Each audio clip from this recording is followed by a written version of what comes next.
নমস্কার বন্ধুরা, সীমাস small kitchen টিপসে আপনাদের সবাইকে স্বাগত জানাচ্ছি। আজ আমি আটা দিয়ে দারুণ স্বাদের স্পঞ্জি পিঠার রেসিপি একটা নিয়ে আসছি। রেসিপিটি বানানো যেমন সহজ, খেতেও কিন্তু দুর্দান্ত লাগে। এটা আপনারা ব্রেকফাস্ট হিসাবেও খেতে পারেন বা চায়ের সাথে গরম গরম খেতেও কিন্তু খুব ভালো লাগে। আশা করছি রেসিপিটি আপনাদেরও খুব পছন্দ হবে। আর এটা একটা হেলদি পিঠার রেসিপি। আসুন তাহলে দেরি না করে দেখে নিই পিঠাগুলো আমি কি করে বানিয়েছি। আমি এখানে ছোট্ট সাইজের 1 বাটি চাল 2 ঘন্টা আগে ভিজিয়ে রেখেছিলাম। চালটা কিন্তু বেশ সুন্দর করে ভিজে গেছে আর নরমও হয়ে গেছে। এখন আমি এটা মিক্সিং জারে নিয়ে নেব জলটা ছেঁকে। জল যেন একটুকু না থাকে, ওইভাবে ছেঁকে জলটাকে ছেঁকে পুরো চালগুলোকে আলাদা করে নিতে হবে। আর চালটা কিন্তু ধুয়ে ভালো করে 2-3 বার জল পাল্টিয়ে তারপর ভিজিয়ে রেখেছিলাম। মিক্সিং জারে নিয়ে এটার মধ্যে আমি 1 কাপ দুধ দিয়ে দিলাম। আগে থেকে জাল দেওয়া ঠান্ডা এটা দুধ দিয়ে এখন এটা পেস্ট বানিয়ে নেব।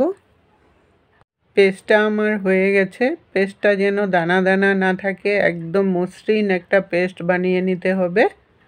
পেস্টটাকে একটা বাটির মধ্যে ঢেলে নিলাম। তারপর এটার মধ্যে স্বাদ অনুসারে নুন দিয়ে দিলাম আর 3 চামচ মিষ্টি দিয়ে দিলাম। মিষ্টিটা আপনাদের পছন্দ মতো টেস্ট অনুসারে দিয়ে নেবেন।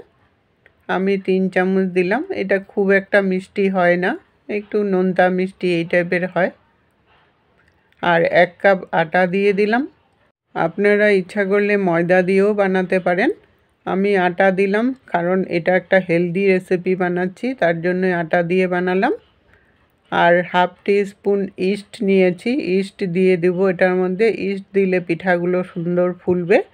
আপনারা ইচ্ছা করলে খাবার সোডা দিয়েও এটাকে বানাতে পারবেন, তো সোডাটা একটু বেশি করে দিতে হবে, ইস্টটা কিন্তু অতটা লাগে না।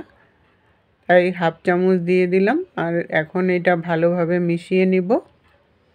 মেশাতে মেশাতে যদি প্রয়োজন হয় তাহলে আরেকটু দুধ দিতে হবে। আমার দেখুন এটা শুকনো শুকনো হয়ে গেছে, তাই আরও 1 কাপের মতো এটা দুধ মিশিয়ে দেব, যাতে ব্যাটারটা একটা ঘন ব্যাটার রেডি করতে হবে। এই ব্যাটারটাও কিন্তু ভালো করে গুলতে হবে, যাতে আটার একটুকু দানা দানা না থাকে। একটু দানা দানা থাকলে তাহলে কেকটা কিন্তু ভালো করে ফুলবে না। একদম মসৃণভাবে একটা ব্যাটার রেডি করে নিয়ে আমি এটা 2 ঘন্টা এখন রেস্টে রেখে দেব। আর এটা কিন্তু গরম জায়গায় রাখবেন, তাহলে ইস্টটা একটু অ্যাক্টিভেট হয়ে কাজ করতে থাকবে আর ব্যাটারটাও ফুলে উঠবে। তাই গরম জায়গায় রাখার চেষ্টা করবেন। ব্যাটারটা রেস্টে থাকতে থাকতে আমি পিঠাগুলো বানানোর জন্য কয়েকটা স্টিলের বাটি নিয়েছি। আর বাটিগুলো যেন এক সাইজের হয়, তাহলে পিঠাগুলো দেখতেও ভালো লাগবে। আপনারা ইচ্ছা করলে কোনো ডিসপোজেবল কাপ বা বাটিতেও বানাতে পারেন। বাটিগুলোর মধ্যে এখন সামান্য পরিমাণে তেল মাখিয়ে নেব, তাহলে পিঠাগুলো খুব সুন্দর করে উঠে আসবে। সবগুলো বাটিতে তেল মাখিয়ে নিয়ে একটা সাইডে রেখে দিলাম। এখন ব্যাটারটাকে রেডি করব। 2 ঘন্টা পর আমি ব্যাটারটাকে খুলে নিলাম। ব্যাটারটা অনেকটাই ফুলে গেছে। এখন ব্যাটারটা আরেকটু ফেটিয়ে নেব। ফেটাতে ফেটাতে এটা ফুলাটাও কিন্তু অনেকটা কমে যাবে। ফেটিয়ে নিয়ে তারপর এটার মধ্যে আমি ড্রাই নারকেল কোড়া নিয়েছি।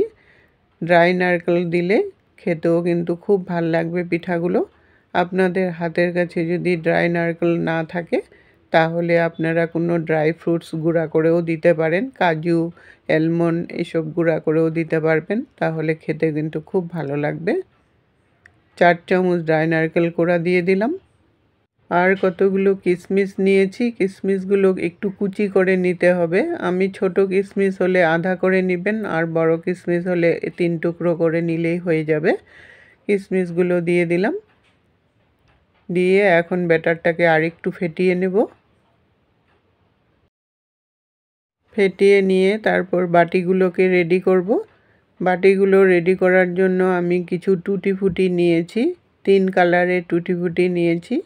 এই টুটি ফুটিটা একদমই অপশনাল, আপনাদের খুশি হলে দিবেন, না হলে দেবেন না। এটা দেখতে ভালো লাগবে তার জন্যই আমি দিয়েছি।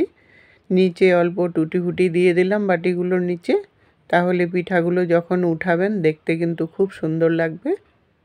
সবগুলো বাটিতে প্রথমে অল্প অল্প করে টুটি ফুটি দিয়ে নিলাম। তারপর বাটিগুলোর মধ্যে ব্যাটার দিয়ে দেব আধা বাটি করে।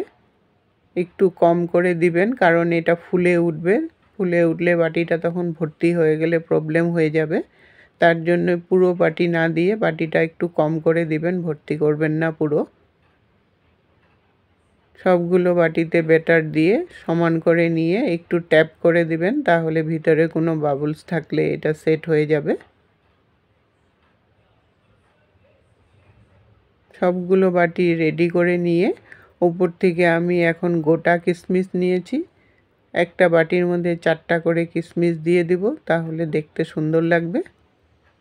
এই কিশমিশগুলোও কিন্তু একদমই অপশনাল, আপনাদের ইচ্ছা হলে দেবেন। এটা একমাত্র দেখতে ভালো লাগবে, স্বাদে কোনো কিন্তু তারতম্য আনবে না। তার জন্যই আমি কিশমিশটা দিলাম, দেখতে সুন্দর লাগবে। সবগুলো বাটি এইভাবে করে রেডি করে নিলাম। এখন আমি একটা সসপ্যানে জল বসিয়েছি, তার উপরে একটা জাজরি দিয়ে দিলাম। জাজরিটা দিয়ে তার উপরে বাটিগুলো বসিয়ে দেবেন সমান করে।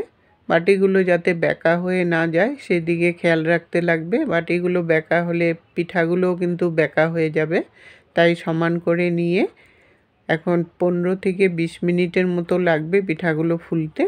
ঢাকা দিয়ে দেব।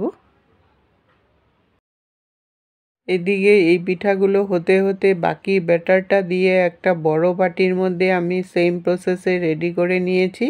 উপর থেকে আমি কিশমিশ আর টুটি ফুটি সবই দিয়েছি।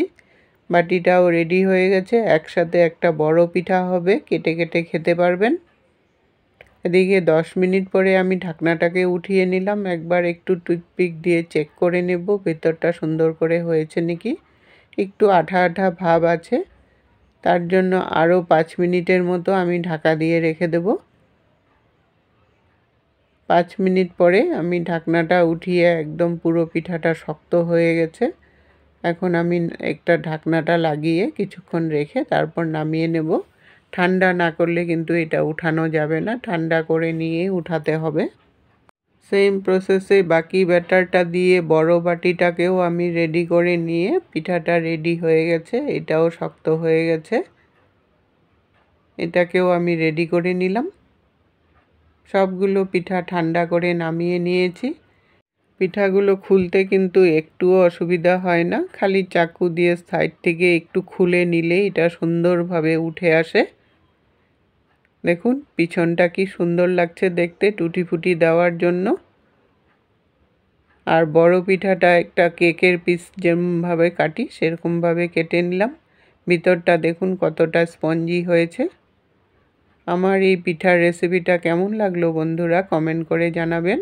আজকের টিপস, টুটি ফুটি অনেক দিন ফ্রেশ রাখতে হলে ফ্রিজে রেখে দেবেন, তাহলে টুটি ফুটি অনেক দিন ফ্রেশ থাকবে।